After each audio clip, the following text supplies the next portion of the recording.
Esté con ustedes. Y con tu espíritu. Proclamación del Santo Evangelio según San Mateo. Gloria a ti, Señor.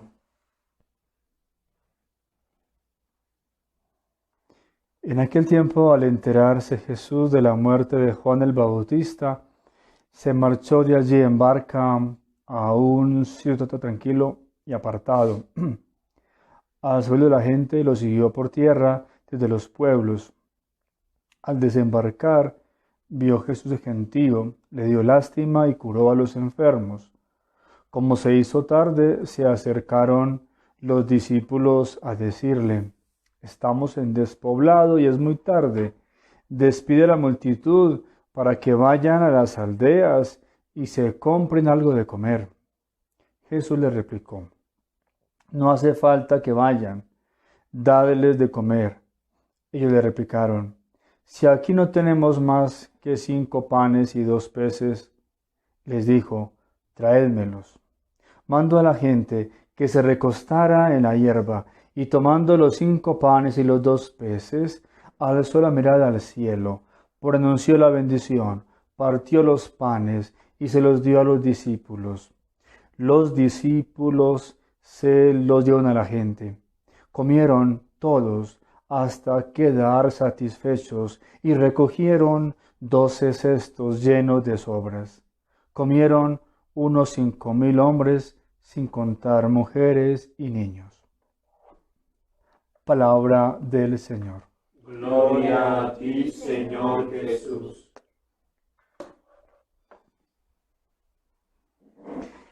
Estamos hoy celebrando en esta gran solemnidad dominical, pues dos fiestas. La primera es al Padre de toda la humanidad, al Padre Celestial. Una fiesta que se ha ido poco a poco popularizando, sobre todo debido a la aparición a la Madre Eugenia Ravasio. Y todos pues sabemos que es una de las apariciones del Padre Celestial aprobadas por la Iglesia. Es aprobada por la Iglesia, por eso pues poco a poco va cogiendo en el ámbito eclesiástico un poquito de fuerza con la devoción que se tiene. El Padre Celestial pidió que se tuviera en cuenta o el primer domingo de agosto o el 7 de agosto. Pues hoy aquí lo estamos festejando en este día primero de agosto, primer domingo de agosto.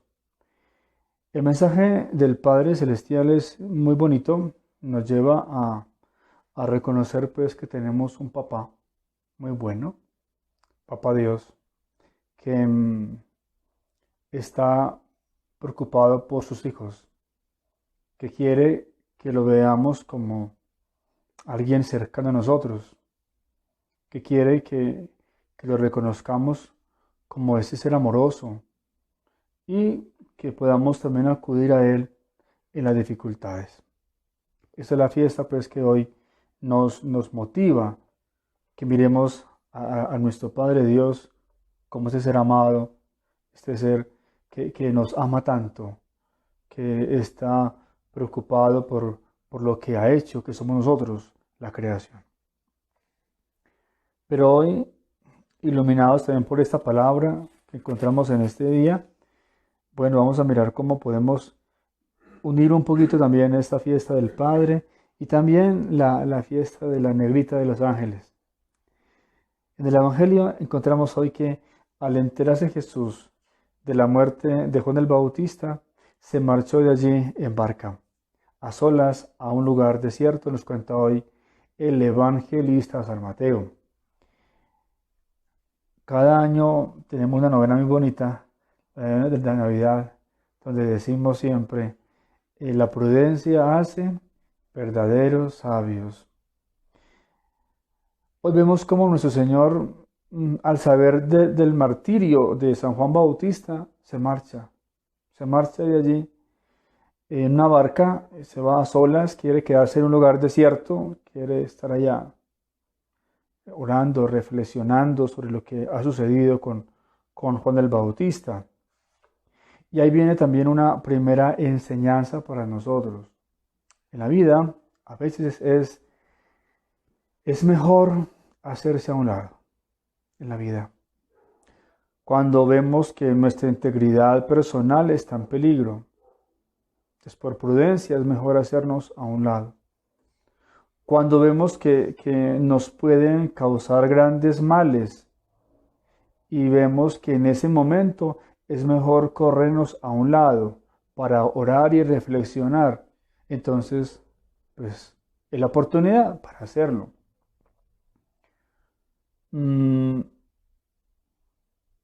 Ahora, ¿y cómo sé yo que me debo correr, que me debo hacer a un lado?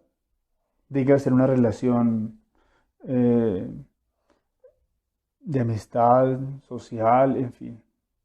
¿Cómo sé yo que debo de correrme? Hay que trabajar, lo que yo siempre he dicho, es el discernimiento. Tener discernimiento. Hoy se requiere muchísimo discernimiento. Discernimiento. Y el discernimiento se logra, uno, haciendo silencio. Yo quise silenciarme mucho, silenciarme. Buscar a Dios, contar con Él, para desde Él comenzar a ver las cosas, no verlo desde mi punto de vista, sino desde el punto de vista de Dios. Entonces silenciarme, buscar a Dios en la oración y comenzar a ver las cosas con mucha objetividad. De esa manera yo puedo decir, bueno, esto me conviene, esto no me conviene.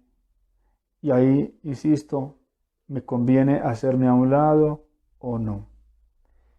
Pues Dios, el Señor Jesús, que es Dios Todopoderoso, pues tiene sabiduría, pues es totalmente plena sabiduría y por eso Él sabe que es importante, bueno, darnos este ejemplo para nosotros. Se retira, se marcha de allí en barca a un lugar tranquilo y apartado. Que Dios nos dé la gracia de entender cuando nos tenemos que hacer a un lado. Que Dios nos dé la gracia de entender. Aquí recuerdo en este momento, se me viene a la mente, a alguien que se hizo a un lado, no para huir, sino para reforzar con su presencia, con su oración, la acción de la iglesia. El Santo Padre Benedicto XVI. ¿Sí? Sintió.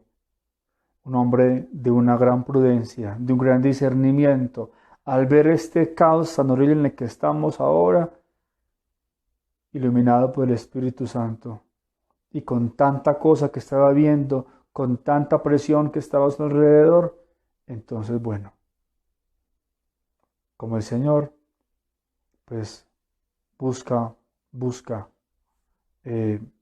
seguir ejerciendo, pero desde otra manera, con la oración. Y con la enseñanza también, porque Él sigue enseñándonos. Pero encontramos que la gente, en el Evangelio, la gente supo que el Señor se había ido. Entonces la gente lo siguió por tierra, desde los poblados, y al desembarcar el Señor vio una multitud. Y entonces al verlos se compadeció de ellos y curó a los enfermos. El Señor pensó, bueno, me retiro, me voy a un lugar tranquilo y apartado. ¿Sí?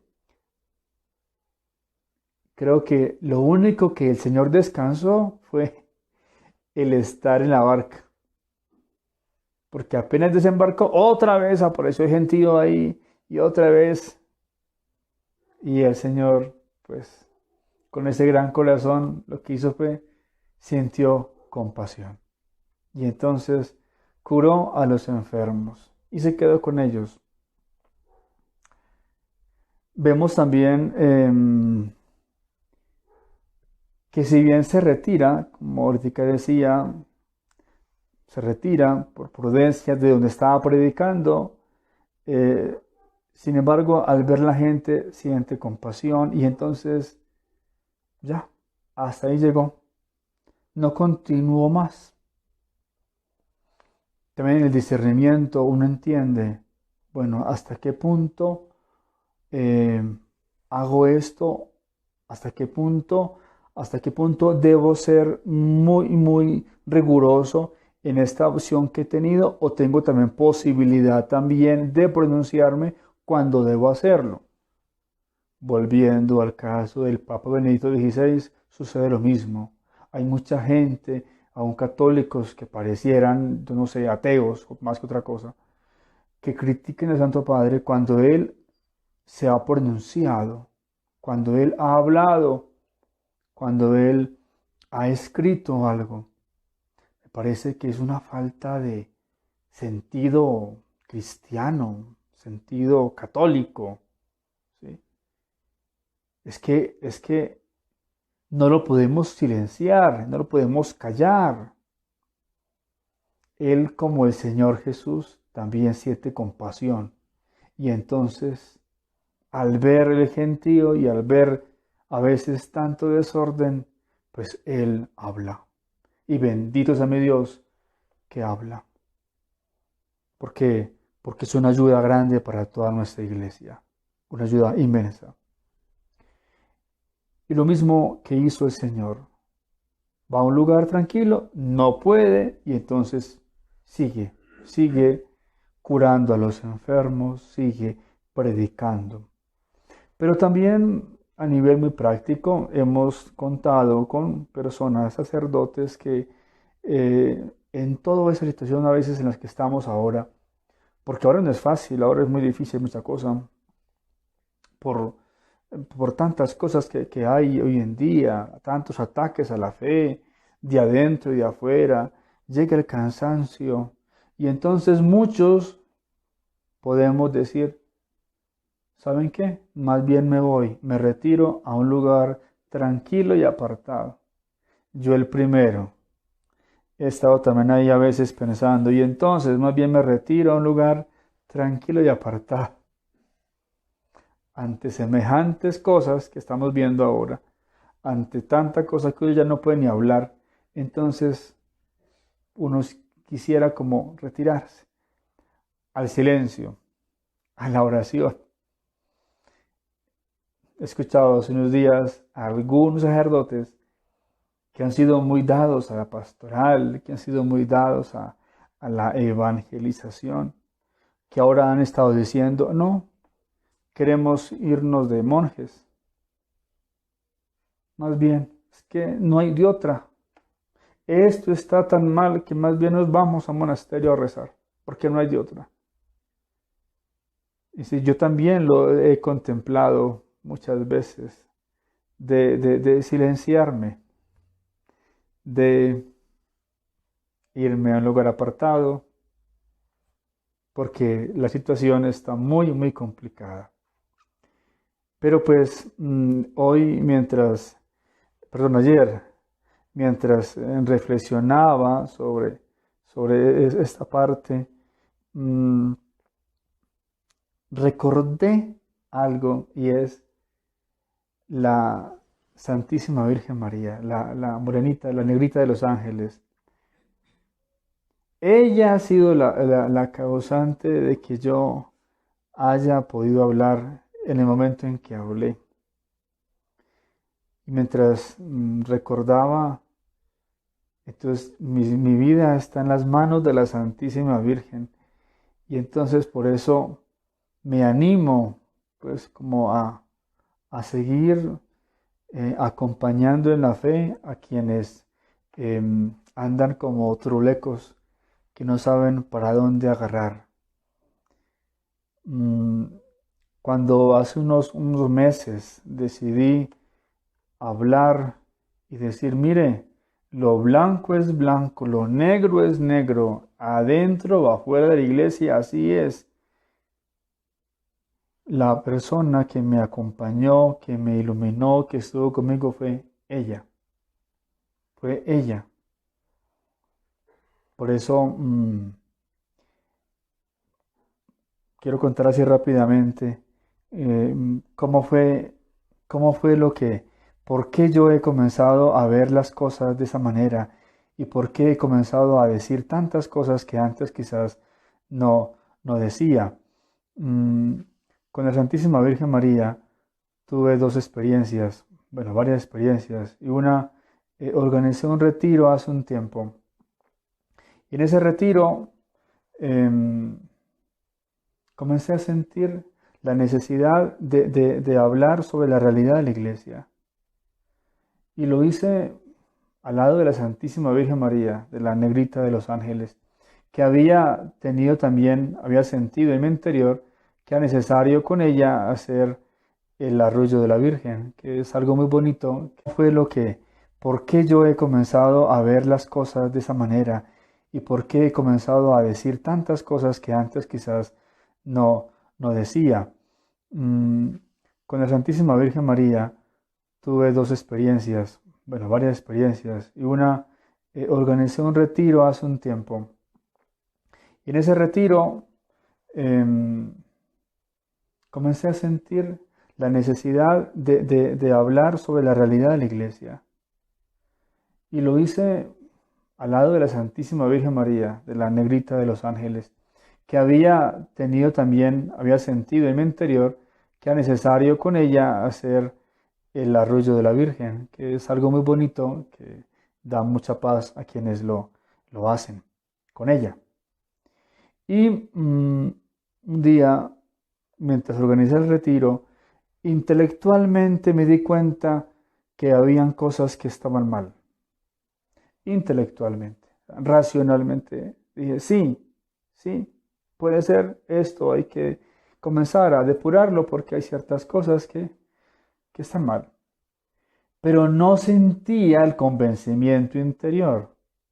Simplemente entendía racionalmente que había cosas que no estaban bien, pero no había el convencimiento interior. Cuando voy a dar el retiro, me llevo la imagen de la Virgen y escuché una voz, no de la Virgen, ¿no? Una voz fea, mm, rabiosa, que le dijo a alguien, este ya puede ver. Esas palabras de esa cosa que yo no sé qué fue, porque no había nadie hablando en ese momento, tan horrorosas esas palabras, que yo no puedo más que de entender que sea del maligno, me ayudaron a ver, ahí entendí muchas cosas. Abracé la imagen de la Santísima Virgen María, que la llevaba, y comencé a orar el Santo Rosario.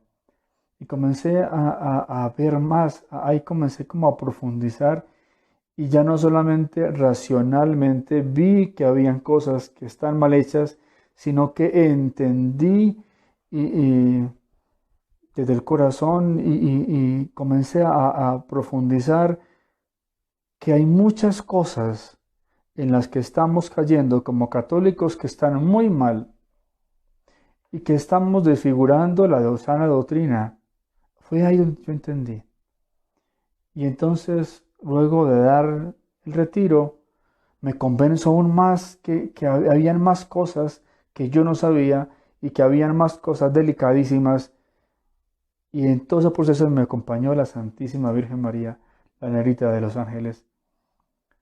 Y tiempo después, mm, y como intrigado porque ella me está acompañando en ese proceso, comienzo a investigar sobre ella y encuentro cosas maravillosas. Y entre ellas encuentro que ella, el Santo Padre, San Juan Pablo II, la había nombrado la protectora de la fe. Yo no sabía eso. De la fe de Hispanoamérica. Y entonces me doy cuenta, pues, con razón, pues, ella ha estado ahí mostrándome, acompañándome, como iluminándome con su intercesión maternal para que me dé cuenta de que hay cosas que no están bien y que debo de hablar. Cuando mucha gente se ha escandalizado porque he dicho, mire, es que eso no está bien, se escandalizan, pues ahora en este día, en esta fiesta de la Virgen, pues antes me angustiaba Pero no, ya no. Y hoy una vez más ratifico que no, porque todo ha sido obra de la Santísima Virgen María. Ha sido ella la que ha ido mostrándome que hay cosas que no están bien. Y por eso es como la fuerza para seguir acompañando hasta cuando Dios me conceda la vida. Y en esta fiesta de la Santísima Virgen hay unas características también muy bonitas. Yo también lo compartía ahora en la misa de 10, pero aquí rápidamente voy a compartirlo con ustedes. ¿Qué hay en ella de especial? Una imagen de la Virgen encontrada en un lugar despreciado por la cultura española, por los españoles. Era un lugar despreciado porque allá en Cartago, allá en Ciudad de Cartago, allá en Costa Rica, por los años 1635 más o menos, había una gran división entre los españoles que se creían los de la mejor raza y los mejor pues, y los indígenas nativos y los negros libres, que estaban dispersos. Entonces había un lugar, les decían, en Cartago no pueden entrar los indígenas, no pueden entrar los mulatos, no pueden entrar los negros, no pueden entrar, porque eran considerados personas de segunda clase, segunda categoría, despreciados. Hoy también podemos ver algo muy parecido. Los católicos hoy somos considerados en muchos lugares como de segunda categoría, despreciados. Y entonces una mujer, una mulata o indígena, va a recoger leña y se encuentra en una piedra una imagen de la Santísima Virgen. Ella creía que era una muñeca. Y entonces la lleva a su casa y la guarda en un cajón y luego días después vuelve a recoger leña y encuentra en la misma piedra donde había encontrado la imagen de la Virgen, otra vez la encuentra allí. Y así sucede varias veces. Encuentra la imagen de la Virgen en ese lugar. Se le desaparece del cajón y aparece allá en ese lugar donde pues solamente habían negros, indígenas, mulatos, donde no podían ir los españoles, pues porque ellos se creían de mejor clase. Y entonces allá, en ese lugar despreciado, ese lugar no querido por la sociedad de entonces, es ahí donde la Santísima Virgen María coloca su trono. Y lo hace, dicen en la historia, que esta mujer va donde el sacerdote y le cuenta al padre. El padre guarda la imagen, también la guarda y también se desaparece de ahí. Y entonces, hasta el punto que el padre la guarda en el sagrario. Y de ahí se le pierde, el sagrario se desaparece. Y entonces dice, bueno, vamos a ver qué pasa allá, a veces allá donde me cuenta la señora que se ha aparecido la muchacha, Juana Pereira, y van hacia allá y comienzan con la primera romería. La gente comienza a ir hacia ese lugar. Allá hay una piedra y hay una fuente. Y allí entonces encuentran la imagen de la Santísima Virgen María. Y el padre dice, entonces ella quiere establecer aquí, su casa. Y entonces le construyen una ermita y luego le construyen un santuario. Hay unas características muy bonitas que también tiene la imagen de la Santísima Virgen María. Es una imagen en piedra, pero tiene 3 tipos de piedra. Tiene grafito, tiene jade y tiene roca volcánica. Los arqueólogos han dicho que es imposible unir las 3 piedras, es imposible, pero en la imagen de la Virgen se unen las 3 piedras. Y según investigaciones en Costa Rica, no había grafito en esa época, solamente había en Europa. Y lo más también curioso y es que en Europa no se contaba con las otras 2 rocas, con lo que es la roca volcánica ni el jade. Y aparece. Por eso vemos cómo como ella une los dos continentes. Une los dos continentes. Y bueno, pues de allí comienza pues la gran romería, que allí pues cada año, bueno, este año no se hizo, pero cada año se tiene, la gente basta ya, muchísima gente va en romería a visitar a la Nerita de los Ángeles. ¿Por qué de los Ángeles? Porque se apareció un 2 de agosto, en el que celebramos la fiesta de la Virgen, Nuestra Señora de los Ángeles. Con ella encontramos pues la firmeza, la roca, la roca es firmeza. La roca, de hecho, miremos en el Evangelio la importancia de la piedra. Hoy más que nunca, ella, que es la protectora de la fe, nos invita a ser fuertes, fieles, ¿sí? A estar adheridos a la roca, que es Cristo, a no dejarnos confundir por doctrinas llamativas y extrañas que pueden ir apareciendo día a día. Y nos enseña también a pronunciarnos cuando hay que hacerlo, a hablar cuando hay que hacerlo. Por eso yo también quiero hoy encomendarle a ella una vez más mi ministerio, encomendarle a ella una vez más mi misión como sacerdote, porque por ella es que estoy en la que estoy, por hablar, porque con ella, iluminado y acompañado por ella, es que he podido decir, miren, he entendido que hay muchas cosas que no están bien y que hay que denunciarlas. Para finalizar hoy, y no cansarlos mucho, en esta también fiesta del Padre Celestial, del Padre, nos cuenta hoy en el Evangelio, el Señor tomó los 5 panes y los 2 peces, alzó la mirada al cielo, pronunció la bendición, partió los panes y se los dio.